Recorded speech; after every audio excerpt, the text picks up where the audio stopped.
তোমরা হয়তো অনেকেই জানো না, এইভাবে টুকরো পনিরে 1 চামচ নুন, হলুদ ও কাশ্মীরি লঙ্কা গুঁড়ো দিয়ে টস করে রেখে এবার একটা ফ্রাই প্যানে 1 চামচ ধনে, 1/2 চামচ জিরে, 10-12টা গোলমরিচ, 1 টুকরো দারচিনি, 1 চামচ মৌরি, 2টো কাশ্মীরি লঙ্কা দিয়ে রোস্ট করে ঠান্ডা করে গুঁড়ো করে তাতে তেঁতুলের কাঠ মিশিয়ে স্মুথ একটা পেস্ট বানিয়ে ফ্রাই প্যানে সাদা তেল ও ঘি গরম করে ম্যারিনেট করা পনির দিয়ে হালকা রোস্ট করে নামিয়ে আবারও ফ্রাই প্যানে সাদা তেল ও ঘি গরম করে টমেটো কুচি দিয়ে 5 মিনিট পর তাতে আদা বাটা দিয়ে টমেটো নরম হওয়া অবধি রান্না করে নিয়ে 1 চামচ নুন, 1 চামচ হলুদ নেড়ে চেড়ে গোটা মশলার পেস্ট দিয়ে কষিয়ে তেল ছাড়তে শুরু করলে 1 টেবিল চামচ ফেটানো টক দই মিশিয়ে 1 চামচ চিনি ও কাঁচা লঙ্কা কুচি দিয়ে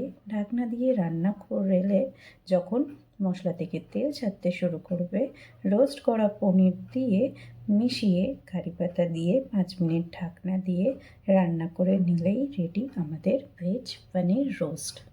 রুমালি রুটি, বাটার নান, লাচ্ছা পরোটা, নর্মাল পরোটা এই সমস্ত কিছুর সাথেই ঘি পনির রোস্ট খেতে খুবই ভালো লাগে।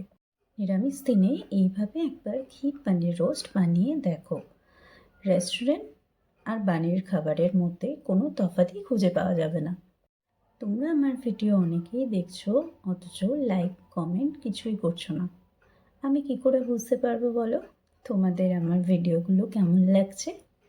আজকের রেসিপিটা যদি ভালো লাগে তাহলে লাইক, কমেন্ট ও বন্ধুদের সাথে শেয়ার করো।